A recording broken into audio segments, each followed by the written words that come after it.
नमस्कार दोस्तों, इस न्यूज़ में हम डिस्कस करेंगे कि यदि आप जीएसटी या 3P फाइल कर रहे हैं और आपके कैश लेजर में ऑलरेडी बैलेंस पड़ा हुआ है, लेकिन फिर भी आपसे कहा जा रहा है कि आप एडिशनल कैश जो है वो डिपॉजिट कीजिए ताकि जो इंटरेस्ट है या लेट फीस वो पे की जा सके।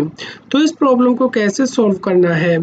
दोस्तों, आप यहाँ पे देख सकते हैं कि हमारे पास कैश लेजर में बैलेंस पड़ा हुआ है, लेकिन ये आईजीएसटी के हेड के अंदर पड़ा हुआ है और जो हमें एडिशनल कैश यहाँ पे करना है।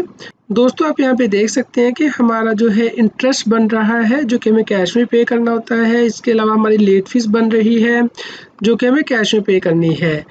तो इसे कैसे सोल्व करना है?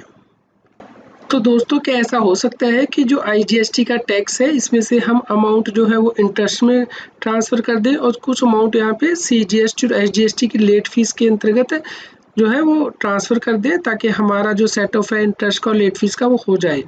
जी हाँ दोस्तों, आप ऐसा कर सकते हैं। इसके लिए आपको जीएसटी पोर्टल पर PMT9 फॉर्म फाइल करना होता है, लेकिन ये फॉर्म आपको आसानी से नहीं मिलता है। यदि आप यहाँ पे पेमेंट हेड के अंतर्गत जाते हैं तो यहाँ पे देखिए PMT7 के लिए लिंक दिया गया है, तो PMT9 का यहाँ पे आपको डायरेक्ट लिंक नहीं मिलेगा।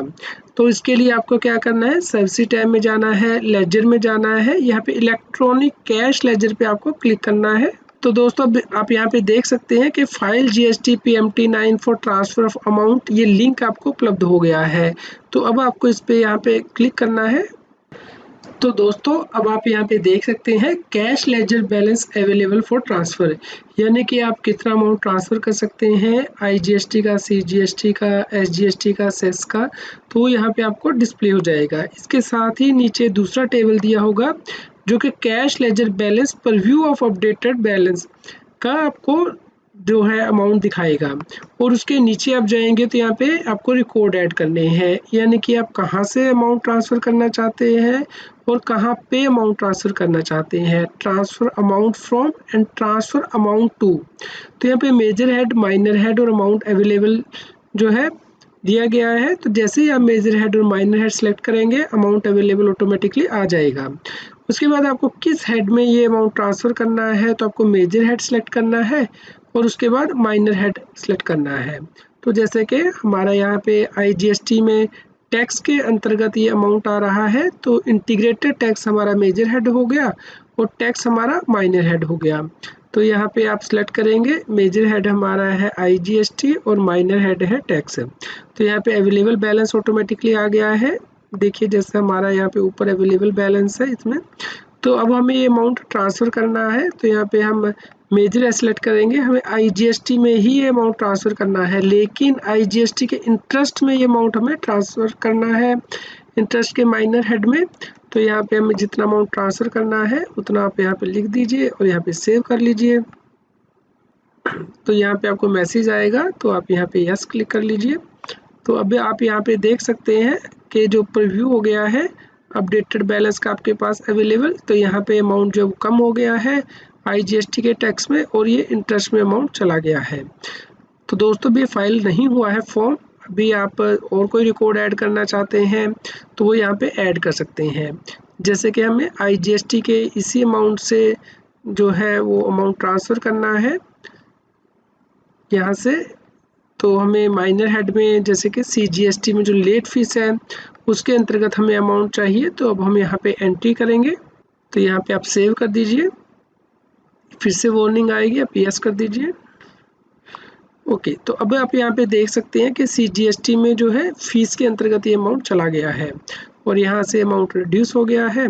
तो अब हमें एसजीएसटी में भी लेट फीस पे करनी है, तो हम यहाँ पे भी अमाउंट जो है वो ट्रांसफ़र कर लेते हैं मेजर हेड आईजीएसटी में से और माइनर हेड टैक्स में से हम लोग ले जाएंगे अपना एसजीएसटी में, और एसजीएसटी में भी हमें लेट फी जो पे करनी है। तो यहाँ पे हम एंटर करके सेव बटन दबाएंगे। तो यहाँ फिर से वार्निंग आ रही है, यहाँ पे सेव कर लीजिए। तो इस प्रकार अब आप यहाँ पे देख सकते हैं कि प्रोसेस रिकॉर्ड जो सक्सेसफुल यहाँ पे आ जाएंगे। यहाँ पे लिंक भी दिया होगा कि आप मेजर हेड में से ट्रांसफ़र कर रहे हैं और माइनर हेड जिसमें कि ट्रांसफ़र किया जा रहा है, यहाँ पे व्यू पे क्लिक कीजिए। तो यहाँ पे देखिए इंटरेस्ट के कॉलम में ये अमाउंट जा रहा है और यहाँ पे सीजीएसटी में जो है लेट फीस में अमाउंट जाएगा, तो यहाँ पे भी फीस के अंतर्गत अमाउंट जाएगा। तो वो आपको प्रोसीड टू फाइल पे क्लिक करना है। उसके बाद दोस्तों आपको यहाँ पे टिक करना है, ये वेरिफिकेशन है, और यहाँ पे ऑथराइज सिग्नेटरी का नाम सेलेक्ट करना है, जिसके बाद कि आपको फाइल GST PMT9 का बटन इनेबल हो जाएगा, इसे फाइल करना है। तो यहाँ पे आपको वार्निंग आएगी, आप यस क्लिक कर दीजिए। तो उसके बाद आप डिजिटल सिग्नेचर सर्टिफिकेट या फिर इलेक्ट्रॉनिक वेरिफिकेशन कोड के साथ इसे फाइल कर सकते हैं। तो हम यहाँ पे EVC सिलेक्ट करेंगे, जिसके बाद के एक OTP जो है मोबाइल नंबर पे जाएगा। तो यहाँ देखिए, you are about to file PMT9, would like to proceed. और यहाँ पे अब हमारा जो है OTP मोबाइल पे चला गया है, तो इसे आप एंटर करेंगे और वेरीफाई करेंगे। तो जब आप OTP यहाँ पे एंटर कर देंगे, उसके बाद आपका जो PMT9 फॉर्म है वो सक्सेसफुली फाइल हो जाएगा। आपको यहाँ पे मैसेज दिखाई देगा, तो आप ओके प्रेस कर सकते हैं। दोस्तों अब आप अपने PMT9 फॉर्म को देखना चाहते हैं, तो फिर से आपको सबसिटाइम में जाना है, लेजर में जाना है, इलेक्ट्रॉनिक कैश लेजर में। यहाँ पे नीचे देखिए व्यू फाइल GST PMT9 का लिंक दिया गया है, इसे आपको क्लिक करना है। तो उसके बाद देखिए यहाँ पे आपके पास ऑप्शन आ रही है कि आप एप्लीकेशन रेफरेंस नंबर वाइज भी सर्च कर सकते हैं या फिर डेट वाइज। तो मान लीजिए आप डेट वाइज सर्च करना चाहते हैं, आपको एप्लीकेशन रेफरेंस नंबर यहाँ पे याद नहीं है, तो आप डेट वाइज जो है यहाँ पे एंटर कर लीजिए, सर्च पे क्लिक कीजिए। तो आप यहाँ पे देख सकते हैं एप्लीकेशन रेफरेंस नंबर आ रहा है ब्लू में, आप यहाँ पे क्लिक करके इसे देख सकते हैं। डेट आ रही है, किस दिन आपने फाइल किया था, कितना अमाउंट ट्रांसफ़र किया गया है, स्टेटस फाइल का आ रहा है।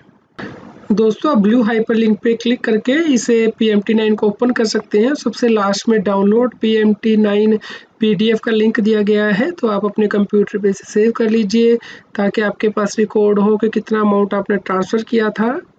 तो इस प्रकार आप PMT9 के द्वारा एक हेड से दूसरे हेड में अमाउंट ट्रांसफ़र कर सकते हैं, मेजर हेड से माइनर हेड में।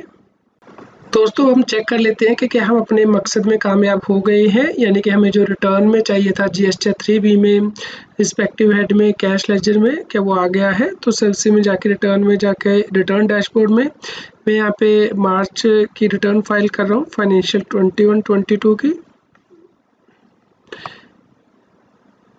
तो यहाँ पे आप प्रिपेयर ऑनलाइन जो है GST 3B फाइल कर रहे थे हम लोग, तो यहाँ क्लिक करेंगे, के ऊपर सी टू पेमेंट पे क्लिक करना है।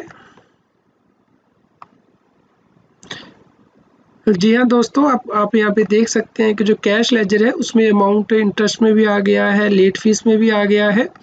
तो अगर आप नीचे स्क्रॉल करके जाएंगे अब, और यहाँ पे नीचे स्क्रॉल करेंगे, तो देखिए अब आपको कोई भी अमाउंट जो है अब कैश में एडिशनल रिक्वायरमेंट नहीं है, क्योंकि जो अमाउंट है वो सेटअप हो गया है।